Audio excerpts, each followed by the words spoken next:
Friends, आज हम पढ़ने वाले हैं excretory organ and excretory vast in animals. जंतुओं में उत्सर्जी अंग और उनसे निकलने वाले उत्सर्जी पदार्थ।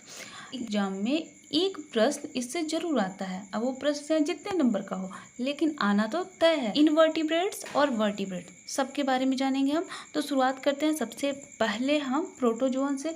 तो जो प्रोटोजोआ होता है वो कैसा होता है? प्रोटोप्लाज्मिक होता है। क्या होता है? प्रोटोप्लाज्मिक। मतलब एक ही सेल होती है इनमें, ठीक है, सिर्फ एक सेल होती है और वह सेल कैसी होती है? मतलब प्रोटोप्लाज्म से घिरी होती है।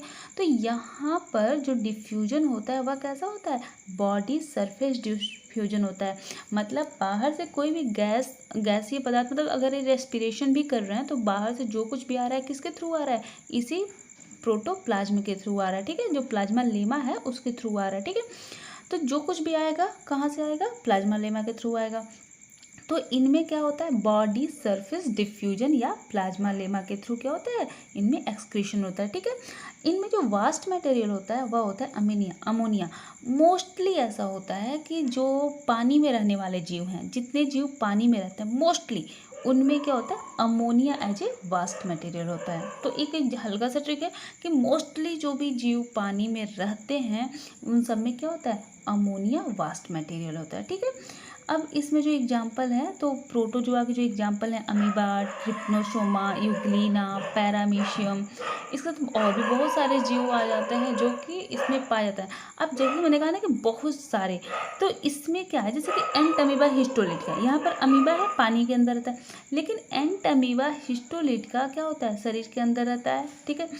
और लेकिन उसमें भी क्या होता है? Ammonia as a waste material है, ठीक। आगे बढ़ते हैं, अगले के बारे में देखते हैं। अगला है पोरीफेरा और सिलेंट्रेटा। पोरीफेरा और सिलेंट्रेटा दोनों में हम जानते हैं कि जो इनकी बॉडी होती है उसमें क्या होता है? सिर्फ एक ही आउटर बाहर निकलने के लिए सिर्फ एक ही ये रास्ता होता है, ठीक है। और इनकी बॉडी कैसी होती है? द्विस्तरीय होती है, ठीक है। तो जब द्विस्तरीय बॉडी है, अभी तक इनका जो शरीर का संगठन है वो सिर्फ दो ही स्तर का बना हुआ है। तीसरा स्तर अभी मेसोडर्म का विकास इसमें हुआ नहीं है। तो यहाँ से जब भी कुछ बाहर निकलना होगा तो क्या होगा? सेल के थ्रू निकलेगा। तो इनमें भी जनरल बॉडी सरफेस के थ्रू ही डिफ्यूजन होता है। क्या होता है? जनरल बॉडी सरफेस के थ्रू इनका डिफ्यूजन होता है। हाइड्रा, ओबेलिया, ऑरेलिया, मैट्रीडियम, इन सब की बात करें तो क्या है? एक ही बॉडी पोर है जहाँ से बाहर कुछ निकल सकता है, ठीक है। तो इनमें क्या होता है कि जो अंदर की सेल्स होती हैं, ठीक है, जो गैस्ट्रोडर्मिस के पास की सेल्स होती हैं, जैसे कि अगर हम ल्यूकोशुलिया की बात करें या पोरीफेरा में, तो अंदर की जो कोइनोसाइट सेल होती हैं उनके through general body surface diffusion होता है, ठीक है। डिफ्यूजन किसके थ्रू होता है? कोइनोसाइट्स के थ्रू होता है, ठीक है। ऐसे ही सिलेंट्रेटा में भी होता है। तो इसमें भी जो वास्ट मटेरियल है वो क्या है? अमोनिया ही होगा। अगर एग्जाम्पल की बात करें तो अगर हम देखते हैं किसकी, पोरीफेरा की, तो ल्यूकोशुलिनिया, साइकान, स्काइफा, ये सब आ जाते हैं। और जब हम बात करते हैं सिलेंट्रेटा की तो उसमें हाइड्रा, ऑरेलिया और ओबेलिया आ जाते हैं। आगे देखते हैं, अगला है उसके बाद जो अगला जो फाइलम आता है वह क्या है? प्लेटीहेल्मिन्थीन। और प्लेटीहेल्मिन्थीन में क्या है? मेसोडर्म का विकास हो चुका है। मतलब कि ये कितने होते हैं? 3 लेयर्ड होते हैं या त्रिस्तरीय। इनका शरीर का संगठन कैसा होता है? त्रिस्तरीय होता है। तो इनमें क्या है कि यह हमारे शरीर के इंटेस्टाइन में पाए जा रहे हैं, अंदर पाए जा रहे हैं। तो अगर टीनिया की बात करें तो इसके अंदर क्या होता है ना कि डाइजेस्टिव जो ट्रैक्ट है वह नहीं पाया जाता है, ठीक है। डाइजेशन के लिए इसको किसी चीज़ की ज़रूरत नहीं है, क्योंकि इसका जो बॉडी का डिफ्यूजन, यहाँ से देख रहे हैं, इसकी जो बॉडी है ना, यहाँ से जो बॉडी वाल है, यहाँ से डिफ्यूजन के थ्रू सब कुछ अंदर ले लेता है। बनाया हुआ, पका हुआ, पचाया हुआ भोजन यह यहाँ से डिफ्यूजन के थ्रू ले लेता है, ठीक है। तो इसमें एलिमेंट्री कैनाल नहीं पाई जाती है, ठीक। लेकिन वास्ट मटेरियल को बाहर करने के लिए इसमें पाया जाता है क्या? Flame cell. क्या पाया जाता है? फ्लैम सेल पाया जाता है टेनिया शूलिया में। बाकी जो है उनमें सोलेनोसाइट्स और प्रोटोनेफ्रीडिया पाया जाता है। इनमें जो बाहर वास्ट प्रोडक्ट होता है वह होता है अमोनिया और फैटी एसिड, ठीक है। यह है लीवर फ्लूक, ठीक। आगे बढ़ते हैं, अगला देखते हैं। अगला है एस्केहेल्मिन्थीज। इनके क्या है? Tube with in the tube. इनकी बॉडी कैसी होती है? Tube with in the tube. इसमें स्यूडोसिलोम पाया जाता है, ठीक है।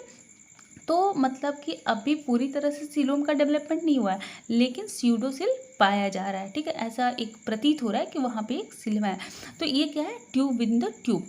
तो इनमें पाया जाता है रीनेट सेल या कलेक्टिंग ट्यूब्स, ठीक है। इनमें एक्सक्रेटरी मटेरियल, जो एक्सक्रेटरी ऑर्गन क्या है, रीनेट सेल या फिर कलेक्टिंग ट्यूब्स हैं, ठीक है। एक्सक्रेटरी यहाँ पर सिस्टम का डेवलपमेंट हो चुका है, ठीक है। यहाँ पर एक एक्सक्रेटरी सिस्टम डेवलपमेंट हो चुका है। अब बॉडी जो है वह क्या है, त्रिस्तरीय हो चुकी है। तो बॉडी सिमेट्री जो है बाइलेटरल है। तो यहाँ पर अब डेवलपमेंट हो चुका है। पहले सिर्फ सेल्स थी, सेलुलर लेवल था। अब यहाँ पे ऑर्गन लेवल, उसके बाद टिश्यू लेवल हुआ था, उसके बाद अब ऑर्गन लेवल है। तो ऑर्गन लेवल में क्या होगा, सिस्टम डेवलपमेंट हो रहा है, तो वहाँ पे रीनेट सेल्स पाई जाती हैं, ठीक है, एसकेएल मिलती है। और इनका जो वास्ट प्रोडक्ट होता है वो होता है अमोनिया एंड यूरिया। अगला देखते हैं, अगला है एनेलिडा। अगला फाइलम एनेलिडा है।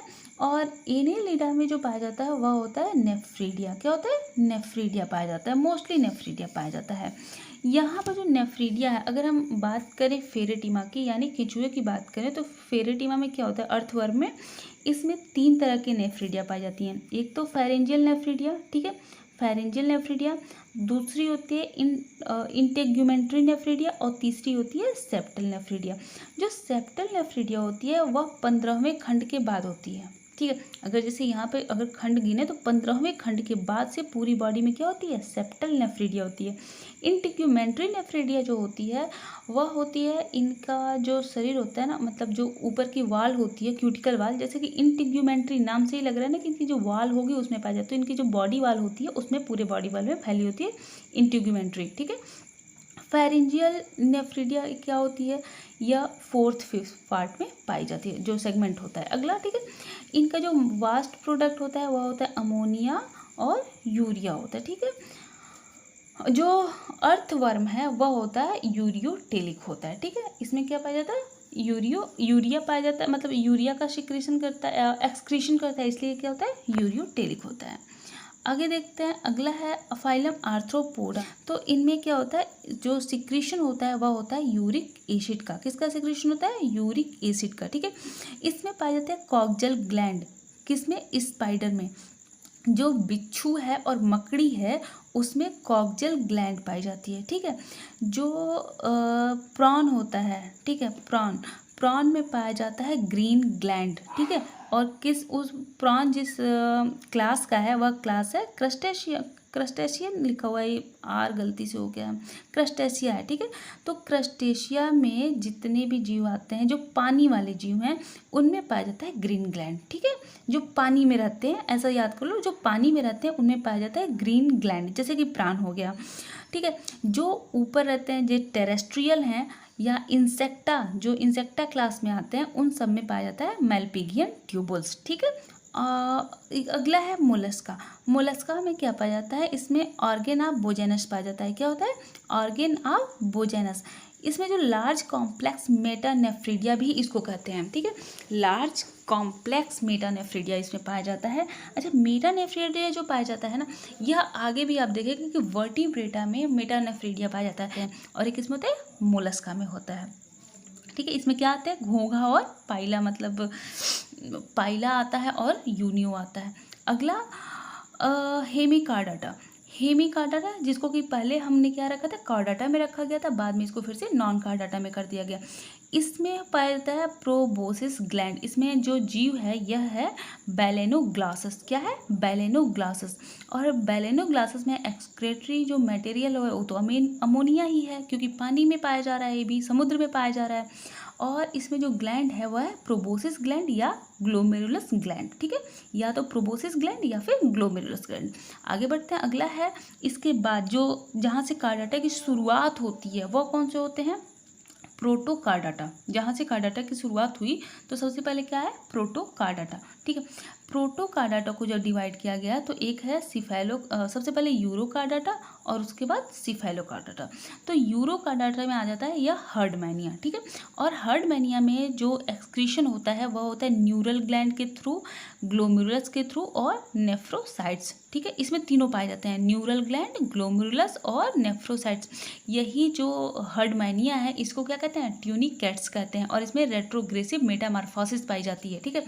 इसके बाद अगर हम सिफेलोकार्डाटा की बात करें तो इसमें आ जाता है एम्फीऑक्सस, ठीक है। क्या आ जाता है, एम्फीऑक्सस। और एम्फीऑक्सस जो इसमें क्या होता है, सोलेनोसाइट्स पाए जाते हैं, ठीक है। अगला देखते हैं, अगला है मीजोनेफ्रिक किडनी पाई जाती है पिसीज और एम्फीबिया में। एम्फीबिया और पिसीज इन दोनों में, मतलब मछली और मेढक वगैरह हैं, इन दोनों में क्या पाई जाती है, मीजोनेफ्रिक किडनी पाई जाती है। और ये दोनों ही यूरियोटेलिक होते हैं, मतलब ये यूरिया का सिक्रीशन करते हैं, ठीक है। तो मीजोनेफ्रिक किडनी, आगे मेटानेफ्रिक किडनी है। इसके बाद अगर रेप्टिलिया से शुरू करें, रेप्टाइल्स यानी कि जिसमें घड़ियाल आ जाते हैं, और घड़ियाल, मगरमच्छ, सांप और साथ ही कछुए आ जाते हैं, ठीक है। इनमें पाई जाती है मेटानेफ्रिक किडनी। क्या पाई जाती है, मेटानेफ्रिक किडनी। और ये होते हैं यूरिकोटेलिक, यानी यूरिक एसिड का सिक्रीशन करते हैं। किसका करते हैं, यूरिक एसिड का मतलब एक्सक्रीशन करते हैं, और ये मेटानेफ्रिक किडनी में पाई जाती है। अगला है एप्स, मतलब जो भी चिड़िया हैं, जो पक्षी हैं, ये भी यूरिकोटेलिक होती हैं। कैसे, इनमें भी यूरिक एसिड का एक्सक्रीशन होता है, ठीक है। और इनमें भी जो किडनी पाई जाती है वह मेटानेफ्रिक किडनी होती है, और इनकी किडनी में 3 लोब पाए जाते हैं। तो 3 लोब्ड मेटानेफ्रिक किडनी किस में पाई जाती है, यूरिकोटेलिक में। इसमें यूरिनरी ब्लैडर जो होता है वह अब्सेंट होता है, ठीक है। तो जो भी चिड़िया हैं, जितनी भी पक्षी होती हैं, उनमें यूरिनरी ब्लैडर अब्सेंट होता है, बाकी किसी में अब्सेंट नहीं है। अगर अभी हम एम्फीबिया की बात करें तो उनमें जो यूरिनरी ब्लैडर है वह काफ़ी बड़ा होता है। आगे अगर मैमेलिया की बात करें या मैमल्स की, तो इनमें मेटानेफ्रिक किडनी पाई जाती है, और ये क्या होते हैं, यूरियोटेलिक होते हैं, मतलब यूरिया का सिक्रीशन करते हैं। तो जितने भी मैमल्स हैं वे क्या करते हैं, यूरिया का एक्सक्रीशन करते हैं, ठीक है। तो इसके साथ ही कंप्लीट हो गया है। आप मुझे ज़रूर बताना कि आपको वीडियो कैसी लगी, और इससे कोई भी ऐसा एग्जाम नहीं है जिसमें क्वेश्चन ना बनते हों। Thank you for watching my video, और अगर पसंद आया हो तो लाइक, शेयर, सब्सक्राइब कर देना।